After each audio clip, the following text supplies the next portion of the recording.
I attended Castro Middle School around 2022, 2021. So what inspired me to do murals is painting.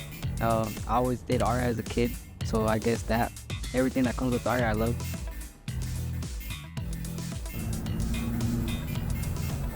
The concept of this mural is it's Harris, but in the background of the letters I'm doing Arizona, like the desert of Arizona, the Grand Canyon, to represent Arizona. It's a great pleasure because it's a way to put my name out there as an artist. So very thankful for this opportunity.